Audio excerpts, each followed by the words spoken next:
जालौन से बड़ी खबर है। शॉर्ट सर्किट से बड़ा हादसा हो गया है। झोपड़ी में आग से 2 मासूम जिंदा जल गए हैं। 2 मासूमों की मौत हो गई है। परिजनों में कोहराम मचा है। पुलिस ने शवों को पोस्टमार्टम के लिए भेज दिया है। रामपुरा थाना क्षेत्र के ग्राम बहराई का यह मामला है। बड़ी खबर, दर्दनाक हादसा हुआ है। जालौन में शॉर्ट सर्किट से बड़ा हादसा हुआ। झोपड़ी में आग लगने से 2 मासूम जिंदा जल गए। 7/11/2024 को थाना रामपुरा क्षेत्र के बहराई ग्राम में दया शंकर का परिवार जो कि सुबह खेतों में काम करने चला गया था। इनके 2 बच्चे घर में खेल रहे थे। इसी दौरान संभवतः शॉर्ट सर्किट के कारण इनके घर के ऊपर रखे छप्पर में आग लग गई, जिसके कारण इन दोनों बच्चों की जलकर मृत्यु हो गई है। इसमें अग्रिम विधिक कार्रवाई की जा रही है। जो भी तथ्य सामने प्रकाश में आएंगे आपके साथ साझा किया जाएगा। जालौन से हमारे सहयोगी अश्विनी हमारे साथ जुड़ चुके हैं। अश्विनी, क्या जानकारी इस खबर से संबंधित? देखिए, पूरा मामला एक हादसे से जुड़ा हुआ है। शॉर्ट सर्किट के चलते पहले छप्पर में आग लग जाती है। इसके बाद 2 बच्चे उसी छप्पर के नीचे खेल रहे होते हैं। आग इतनी तेजी से बढ़ती है कि बच्चों के पास निकलने का समय भी नहीं मिल पाता है। दोनों बच्चों की घर के अंदर ही छप्पर के गिरने के बाद दबकर दर्दनाक मौत हो गई है। एक बड़ा हादसा सामने आया है। 2 बच्चे जिंदा जल गए हैं। फायर ब्रिगेड की टीम जब तक मौके पर पहुंचती, आग पर काबू पाती, पहले ही दोनों बच्चे दम तोड़ चुके थे। तो एक बड़ा हादसा जरूर हुआ है। लापरवाही भी है। जिस तरीके से शॉर्ट सर्किट हुआ, इसके बाद पर में अचानक आग पकड़ ली। दोनों नहीं मिल पाया था। इस बार दोनों की फिलहाल मौत हो चुकी है। पुलिस भी मौके पर पहुंच चुकी है। पुलिस ने दोनों के शव को पोस्टमार्टम के लिए भेज दिया है। तो एक बड़ा हादसा जरूर आया है। 2 मासूम बच्चों की आग की चपेट में आने से तरफ तरफ कर मौत हो गई है। जी शुक्रिया अश्विनी, आपका हमारे साथ जुड़ने के लिए और जानकारी हम तक पहुंचाने के लिए। कानपुर से खबर है, जहां पर काकादेव कोचिंग मंडी में विद्यापीठ कोचिंग के बेसमेंट में अचानक से आग लगने से हड़कंप मच गया। हैरानी की बात यह रही कि जिस वक्त बेसमेंट में यह घटना घटी, उस वक्त सैकड़ों की संख्या में छात्र छात्राएं मौजूद थे। फायर ब्रिगेड की सतर्कता से सभी छात्रों को सकुशल बाहर निकाल लिया गया। काकादेव कोचिंग मंडी में सैकड़ों की संख्या में कोचिंग सेंटर हैं। मानकों के विपरीत इन बिल्डिंग्स का निर्माण हुआ और अग्निशमन उपाय भी यहाँ पर नहीं किए गए। कोचिंग सेंटर है काकादेव में, उसमें अग्निकांड हुआ है और कुछ बच्चे फंसे हुए हैं। उसकी सूचना पाते ही संवेदनशीलता की दृष्टि का तत्काल प्रभाव से फजरगंज से 2 फायर टेंडर और 1 फायर टेंडर पनकी से और 1 कन्नलगंज से रवाना किया गया और मैं और एफएसओ भी मौके के लिए रवाना हुए। घटनास्थल पर दोनों फायर टेंडर पहुंचे और अधिकारी पहुंचे और जो ग्राउंड फ्लोर पे जो भी स्टाफ था, जो भी बच्चे थे, उनको निकाला गया और आग को बुझाने का 2 तरफ से प्रयास किया गया। पूर्ण रूप से आग को बुझाया गया, फैलने से रोका गया और इस घटना में किसी भी तरह का कोई इंजरी, किसी तरह का कोई जनहानि नहीं है। घटना के बाद में पूरे परिसर को BA सेट के माध्यम से पूरा चेक किया गया। वहाँ किसी तरह का कोई दिक्कत नहीं हुई। काकादेव कोचिंग मंडी में एक बड़ा हादसा होते होते टल गया। यहाँ विद्यापीठ नामक कोचिंग सेंटर के बेसमेंट में शॉर्ट सर्किट से आग लग गई और आग धीरे धीरे बढ़ने लगी। तभी फायर ब्रिगेड की करीबन 6 गाड़ियां मौके पर पहुंची और तमाम अधिकारी भी मौके पर पहुंच गए।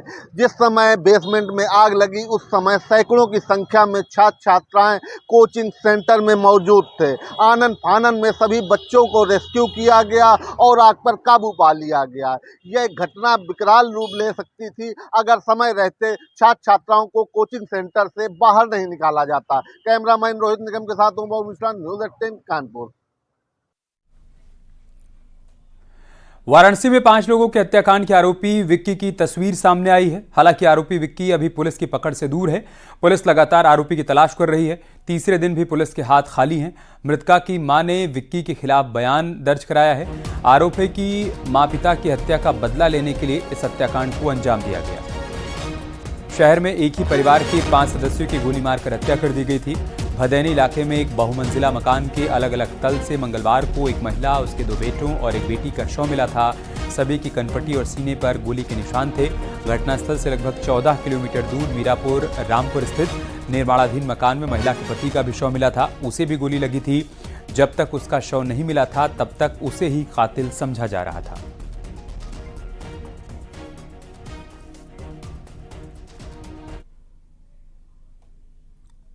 तो वाराणसी में एक ही परिवार के 5 लोगों की हत्या मामले में नए नए खुलासे हो रहे हैं। मृतक की मां ने पुलिस को बताया कि राजेंद्र का भतीजा दीपावली की रात ही घटना को अंजाम देने वाला था, लेकिन किसी वजह से उसका प्लान फेल हो गया। मृतक की मां ने यह भी बताया कि उसने आरोपी विक्की को कहा था कि उसका एक ही बेटा बचा है, उसे छोड़ दो, मगर वो नहीं माना। बता दें कि पुलिस ने मृतक की मां से भी पूछताछ की थी। अब तक हाथ खाली हैं, लेकिन मृत राजेंद्र की मां ने बहुत बड़ा राज खुला है। राजेंद्र की मां के अनुसार उन्हें पहले से पता था कि राजेंद्र और उसके पूरे परिवार की हत्या होने वाली है। यह बात कोई और नहीं बल्कि राजेंद्र के भतीजे विक्की ने उसके दादी से बताया था, यानी कि राजेंद्र के मां से। राजेंद्र के मां से पुलिस ने जब पूछताछ की तो उन्होंने बताया कि विक्की घटना को अंजाम दीपावली की रात ही देने वाला था, लेकिन जब वह अपने मंसूबे में कामयाब नहीं हुआ तो उसने अपने दादी को बताया कि उसका काम अभी अधूरा रह गया है, अब उसे वो बाद में अंजाम देगा। विक्की के दादी यानी राजेंद्र की मां ने समझाया कि त्योहार है, रहने दो, जाने दो, एक ही लड़का वो बचा है, उसे कुछ मत करो। लेकिन ठीक उसके दूसरे दिन मंगलवार की रात राजेंद्र समेत उसके पूरे परिवार की हत्या हो जाती है। पुलिस इसी बिंदु के साथ जांच शुरू करती है और विक्की को जब फोन करती है तो उसका मोबाइल स्विच ऑफ मिलता है। तो वही लोकेशन का जब पता लगाया जाता है तो लोकेशन राजेंद्र के घर के पास मिलता है। कानपुर में एकता हत्याकांड के मामले में पुलिस लगातार आरोपी विमल सोनी से पूछताछ कर रही है। कानपुर कोतवाली में खड़ी विमल सोनी की कार का न्यूज 18 की टीम ने जायजा भी लिया और देखा कि गाड़ी में लगे शीशे में ब्लैक फिल्म लगी हुई थी, जबकि इससे पहले उसकी गाड़ी में ब्लैक फिल्म नहीं थी। मगर इस घटना को अंजाम देने के लिए उसने पहले से साजिश रची और गाड़ी में ब्लैक फिल्म लगाई ताकि बाहर से कुछ भी दिखाई न दे। सूत्रों की माने तो गाड़ी के अंदर से एकता की चूड़ियां और अन्य सामान बरामद किए गए। एकता हत्याकांड में जिम ट्रेनर विमल सोनी ने जिस गाड़ी में एकता की हत्या की थी वो गाड़ी इस वक्त ठीक सामने खड़ी है। यूपी 78 CE 4162 ये गाड़ी है जिस गाड़ी में इन लोगों के बीच, एकता और विमल के बीच कहासुनी हुई। ग्रीन पार्क से यही गाड़ी बाहर निकली और इसी गाड़ी में पहले फ्रंट सीट पर वो बैठी थी और बात होते होते कि बात इतनी बिगड़ी कि उसने फ्रंट सीट की सीट को ब्लैक कर दिया। और इसमें जो देखिए आप देख सकते हैं, मैं अपने कैमरामैन से कहूँगा इसको क्लोज करें, इसमें विंडशीट लगाई ताकि कोई देख सके। तो गाड़ी की सीट को फोल्ड किया और उससे घूंसा मार दिया, जिसके बाद उसकी जान चली गई। लेकिन वो घबराया हुआ था, उसको लगा, जो पेपर्स में उसको लगा था कि ये कहीं मर गई है या ना मर गई है, कल को कोई बार उसी की चुन्नी से गले में रेत दिया। देखिए इस पर मुकदमा संख्या भी साफ तौर पर लिखी है, मुकदमा संख्या 31/2024 धारा 328 366 IPC में दाखिल है। कुल मिला के ये भी गाड़ी एविडेंस के तौर पर इसमें इस गाड़ी को भी आज फॉरेंसिक की टीम जो आई उसने इस गाड़ी की बारीकों को देखा। इसमें तमाम चूड़ियाँ बताई जा रही है, सूत्र में कुछ चूड़ियाँ के टुकड़े भी मिले हैं, चुन्नी मिली है और एक मैच बॉक्स मिला। ऐसी तमाम चीज़ें हैं जो इसमें लिया, जो जांच का एक सबसे बड़ा चीज़ है। इसी के आधार पर जो रिपोर्ट्स तैयार की जाएंगी उसमें इस कार का भी जिक्र किया गया। विजिलेंस आशीष पांडे के साथ अमित गंजू, न्यूज़ 18 कानपुर। जम्मू कश्मीर विधानसभा में लगातार दूसरे दिन अनुच्छेद 370 को लेकर हंगामा हुआ। बुधवार को बीजेपी के विरोध के बीच जम्मू कश्मीर की विधानसभा में 370 दोबारा लागू करने का प्रस्ताव पास हुआ। अब इस पर सियासत भी शुरू हो गई है। सीएम योगी आदित्यनाथ ने इस मुद्दे पर कांग्रेस और नेशनल कॉन्फ्रेंस को घेरा है। कांग्रेस की वही दशा होगी जो 370 की हुई, ये कहा सीएम योगी ने। जम्मू कश्मीर को फिर आतंक में झोंकने की कोशिश हो रही है। जम्मू कश्मीर असेंबली में 370 पर प्रस्ताव निंदनीय है। विघटनकारी कोशिशें देश स्वीकार नहीं करेगा। अभी हाल ही में कांग्रेस और नेशनल कॉन्फ्रेंस की जम्मू कश्मीर की सरकार ने अभी विधानसभा में एक प्रस्ताव पारित कर दिया और ये प्रस्ताव पारित किया है कि कश्मीर में हम फिर से धारा 370 और 35A फिर से लागू करेंगे। बहनों और भाइयों, ये कांग्रेस और नेशनल कॉन्फ्रेंस की विघटनकारी विकृत मानसिकता को प्रदर्शित करता है। ये बताता है कि राष्ट्रीय एकता के साथ खिलवाड़ करके देश को फिर से आतंकवाद की भट्टी में झोंकना चाहते हैं। पूरा देश कांग्रेस के इस विघटनकारी प्रवृत्ति को देख रहा है और हम सब इसकी निंदा करते हैं और हम कांग्रेस के नेतृत्व को भी कहते हैं कि कांग्रेस के नेतृत्व को राष्ट्रीय सुरक्षा के साथ खिलवाड़ करने से बाज आना चाहिए। देश उन्हें स्वीकार करने को अब तैयार नहीं है। कांग्रेस को छठ महापर्व के अवसर पर मैं कांग्रेस से ही कहूंगा कि वह जम्मू कश्मीर विधानसभा से पारित इस प्रस्ताव के खिलाफ स्वयं भी बोले, अन्यथा भारत में कांग्रेस की वही स्थिति हो जाएगी जो जम्मू कश्मीर में धारा 370 और 35A की हो चुकी है। दरअसल धारा 370 पर एक बार फिर से जम्मू कश्मीर विधानसभा में जबरदस्त हंगामा हुआ।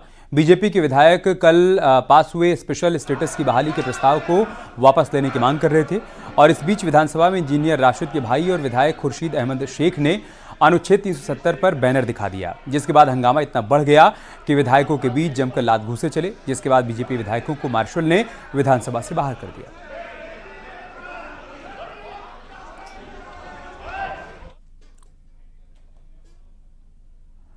इधर लखनऊ में बीजेपी और समाजवादी पार्टी के बीच पोस्टर वार जारी है। लखनऊ में समाजवादी पार्टी के दफ्तर के बाहर कुछ नए पोस्टर लगाए गए हैं, जिसमें अखिलेश यादव के साथ राहुल गांधी की भी फोटो लगाई गई है। पोस्टर पर लिखा है ना बटेंगे ना कटेंगे, एक हैं और एक रहेंगे। इसके अलावा कुछ और पोस्टर भी लगाए गए हैं जिसमें लिखा है मठाधीश बांटेंगे और काटेंगे, पीडीए जोड़ेगी और जीतेगी। एक पोस्टर में लिखा है कि गंगा जमुनी तहजीब को ना ही बंटने देंगे और ना ही समाज की एकता को कटने देंगे। इन पोस्टर्स को सीएम योगी के उस बयान के जवाब में देखा जा रहा है जिसमें उन्होंने कहा है कि बटेंगे तो कटेंगे।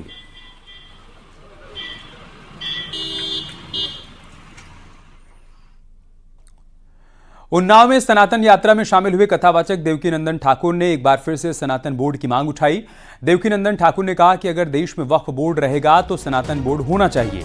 सनातन बोर्ड से धर्म का रक्षण होगा और साथ ही उन्होंने कहा कि देश में गजवा नहीं, सिर्फ भगवा हिंद की बात होगी।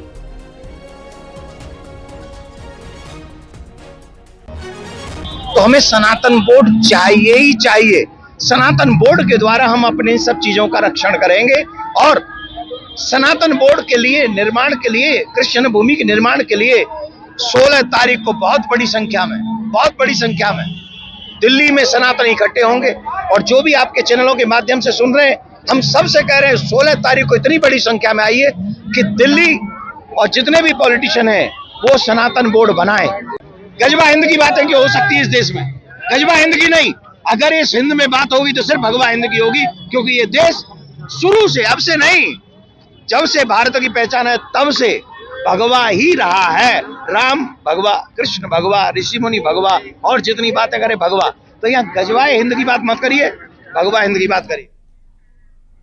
खबर एटा से, जहां पर डीएपी खाद के लिए लाइन लगाने के चक्कर में महिलाओं के साथ मारपीट हुई। कोतवाली नगर शीतलपुर ब्लॉक में लाइन लगाने के चक्कर में मारपीट का वीडियो वायरल हो रहा है। महिलाएं एक दूसरे को पीट रही हैं। कोतवाली नगर क्षेत्र के शीतलपुर ब्लॉक की यह घटना है।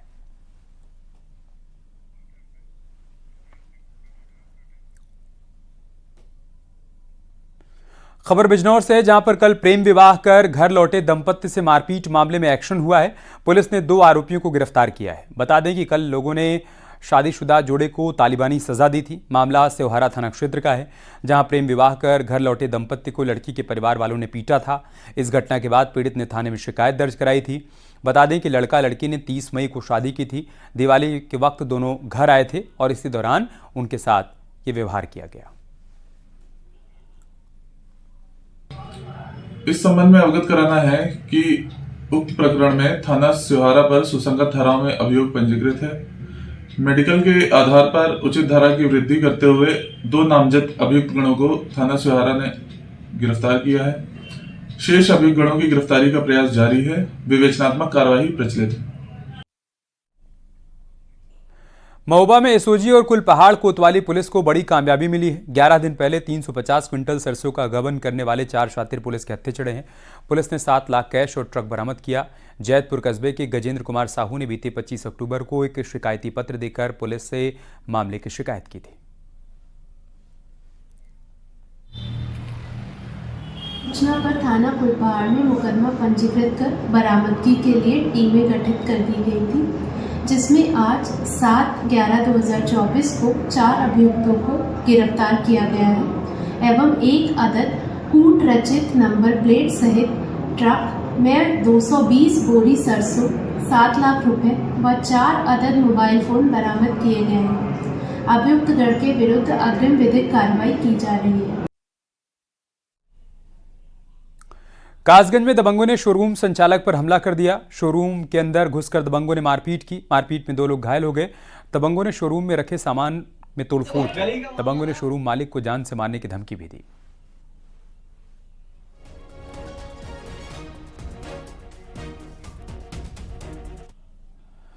फतेहपुर पुलिस ने हाईवे पर लूट की घटना को अंजाम देने वाले गैंग के 4 बदमाशों को गिरफ्तार किया। पकड़े गए बदमाशों ने गन पॉइंट पर थरियाव थाना क्षेत्र में पशु व्यापारी मोहम्मद राइस की गाड़ी रोककर 1,56,000 रुपए लूट लिए फरार हो गए।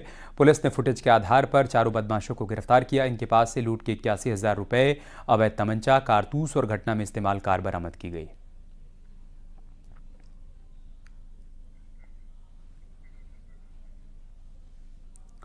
सोनभद्र में आज 2 अलग अलग जगहों पर सड़क हादसे हुए। 2 हादसों में 2 युवकों की मौत हो गई, जबकि 2 लोग गंभीर रूप से घायल हो गए। पहला हादसा अनपरा थाना क्षेत्र के वाराणसी शक्तिनगर मुख्य मार्ग पर हुआ। वहीं दूसरा हादसा चोपन थाना क्षेत्र के वाराणसी शक्तिनगर मुख्य मार्ग के सोन नदी के पुल के पास हुआ, जब एक तेज रफ्तार बस ने बाइक सवार को पीछे से टक्कर मार दी और आगे निकल गई।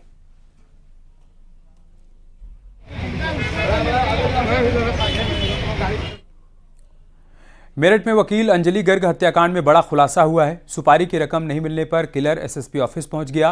किलर ने बताया कि ससुराल वालों ने सुपारी देकर हत्या करवाई। जेल से बाहर आने पर 20 लाख रुपए देने की बात कही थी, लेकिन रुपए नहीं देने पर किलर एसएसपी ऑफिस पहुंच गया। बता दें कि 7 जुलाई 2023 को वकील अंजलि की हत्या हुई थी। पुलिस ने 3 लोगों को जेल भेजा था।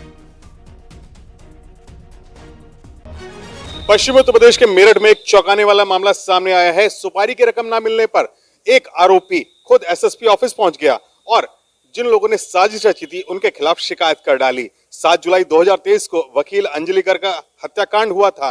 घर के बाहर अंजलि को गोली मारी गई थी। इस मामले में पुलिस ने ससुरालियों को नामजद तो किया, लेकिन जेल नहीं भेजा। इस मामले में 3 आरोपी जेल गए और उसी में से एक मुख्य आरोपी नीरज शर्मा आज जमानत पे बाहर आने के बाद जब उसे सुपारी की रकम नहीं मिली तो वह एसएसपी ऑफिस पहुंच गया और उसने कुछ कॉल रिकॉर्डिंग्स भी पुलिस अधिकारियों को सुनाई। इस पूरे मामले में एएसपी ब्रह्मपुरी अब इस पूरे मामले की जांच कर रहे हैं कि हत्याकांड में और कौन-कौन शामिल था और किन पहलुओं पर पुराने नाम निकाले गए।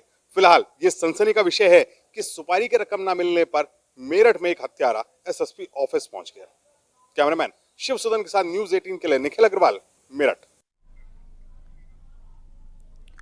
कानपुर में टीचर से रेप की कोशिश का आरोप लगा है। आरोप है कि सहेली का दोस्त बहाने से घर में दाखिल हुआ और फिर रेप की कोशिश की। विरोध करने पर पीटा, मोबाइल तोड़ दिया। पीड़िता किसी तरीके से वहां से भागकर बच पाई और दूसरे के मोबाइल से उसने भाई को सूचना दी। बर्रा थाना पहुंचकर पीड़िता ने आरोपी के खिलाफ तहरीर दी है। पुलिस आरोपी की तलाश कर रही है।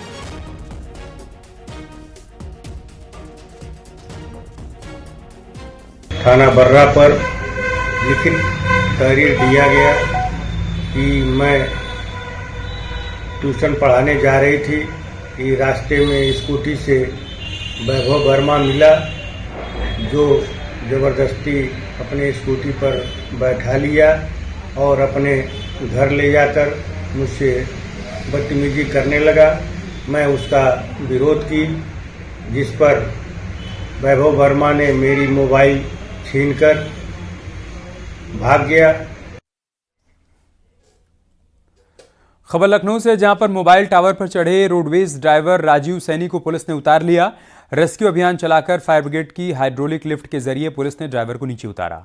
टावर से उतरने के बाद रोडवेज ड्राइवर ने आरोप लगाया कि परिवहन विभाग में अनुबंधित बसों का बड़ा घोटाला चल रहा है।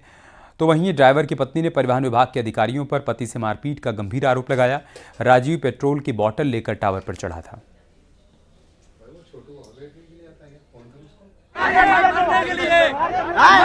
रोटी नहीं मिलने तो क्या होगा? अरे मंत्री जी और आपकी बहुत बड़ा घोटाला चल रहा है इसमें। क्या हुआ? क्या घोटाला था? प्राइवेट गाड़ियाँ, अनुबंधित गाड़ियाँ लगा रखी है। अनुबंधित गाड़ी क्यों लगाई? किसके आदेश से आए थे? अनुबंधित गाड़ी किसके आदेश से लग रही है? ये बताओ। नहीं, बहुत बड़ा घोटाला है ये। क्या कहोगे? और मारते हैं, पीटते हैं ये।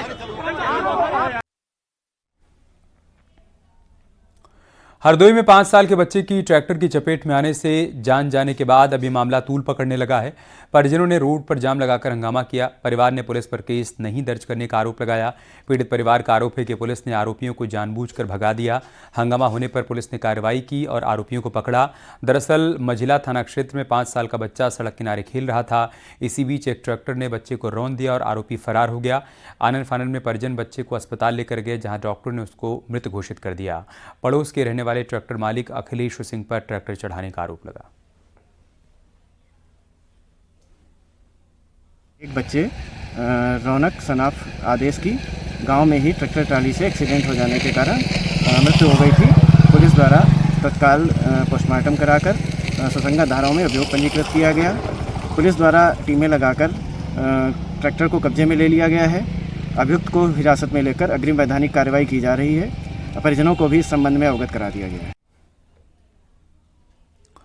चित्रकूट में जिलाधिकारी और अपर जिलाधिकारी ने खेत में उतरकर खुद धान क्राफ्ट कटिंग की और इस दौरान 17 किलो 300 ग्राम धान निकाला। जिलाधिकारी के मुताबिक इस तरह जिले में प्रति हेक्टेयर 39.94 क्विंटल उत्पादन आंका गया है। डीएम ने बताया कि इस बार खेती अच्छी रही है। उन्होंने बताया कि हमारा धान क्रय केंद्र भी तैयार हो गया है, वहाँ लोगों को MSP हर हाल में मिलेगी। ये क्रॉप कटिंग एक्सरसाइज जो है एनुअली रेवेन्यू डिपार्टमेंट और स्टैटिस्टिक्स डिपार्टमेंट के साथ जॉइंटली किया जाता है। इसमें हम लोग हर एक ऑन एन एवरेज अप्रॉक्सीमेशन करके फार्म का जो एक एवरेज प्रोड्यूस है उसको हम लोग निकालते हैं ताकि उसका MSP भी कैलकुलेट करने में आसानी हो। यहाँ पे लगभग 1 हेक्टेयर पे 35 कुंटल तक आता है और इस बार यील्ड अच्छी रही है और हमारा धान क्रय केंद्र भी सब लोगों हमने तैयारी कर लिया है, वहाँ पे भी लोगों को MSP मिलेगी। और एक बड़ी खबर प्रयागराज से है, जहां पर होने वाले महाकुंभ मेले से जुड़ी बड़ी खबर आई है। प्रयागराज मेला प्राधिकरण कार्यालय में बड़ा हंगामा हो गया।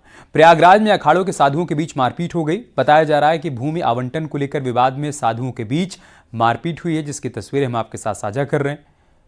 आप देखिए कैसे साधुओं के 2 गुट आमने सामने आ गए और इसी दौरान हाथापाई हुई है। भूमि आवंटन को लेकर प्रयागराज मेला प्राधिकरण के दफ्तर में यह हंगामा हुआ है।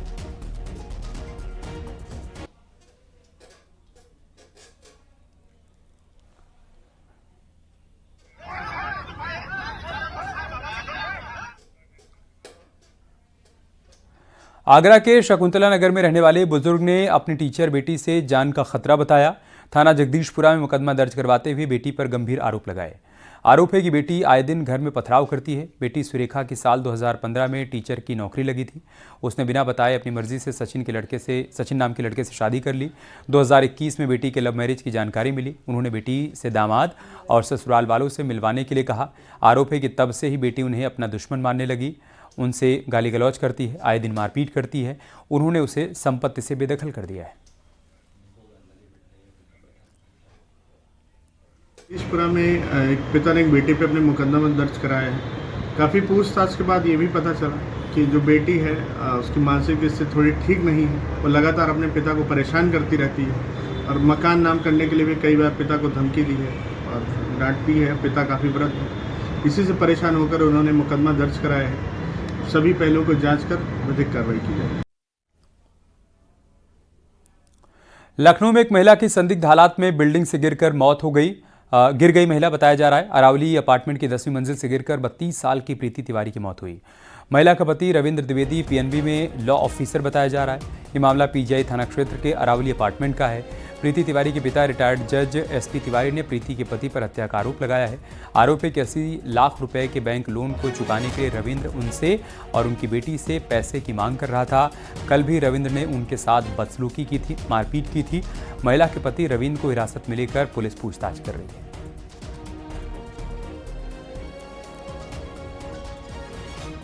सवेरे से कई बार फ़ोन करके ये कहा कि पापा जो है फ्लैट का इनके ऊपर लोन बहुत हो गया है, इस वजह से जो है ये बहुत मुझको टॉर्चर करते हैं, मेरी ज़िंदगी नरक बन गई है। आप इनका लोन किसी तरह से अदा करा दीजिए, चाहे तो मेरा जो गोमती नगर विस्तार सेक्टर 4 में प्लाट पड़ा हुआ है 200 मीटर का, उसको बेच के इनका लोन अदा करा दीजिए। हमने कहा बेटा तुम परेशान ना हो, हम आते हैं, तुम्हारे हस्बैंड का लोन वगैरह सब अदा हो जाएगा, तुम उसके लिए परेशान हो। जब हम कल मिलने के लिए आए 2:30 बजे और दिन में टैक्सी से मैं और मेरी वाइफ, तो ये दरवाज़ा खोल के निकला। इसका पति रविंद्र कुमार द्विवेदी बहुत हमें गाली गलौज। दिनांक 6 नवंबर 2024 को शाम 5:30 बजे थाना पीजीआई अंतर्गत सेक्टर 12 में स्थित अरावली एनक्लेव पे 10वीं मंजिल से एक विवाहिता के गिरकर मृत्यु हो जाने की सूचना प्राप्त हुई। सूचना पर तत्काल पुलिस द्वारा रिस्पॉन्ड किया गया और आवेदक परिजनों की प्राप्त तहरीर के आधार पर अभियोग भी पंजीकृत कर लिया गया है और सभी विधिक विवेचनात्मक कार्रवाई की जा रही है।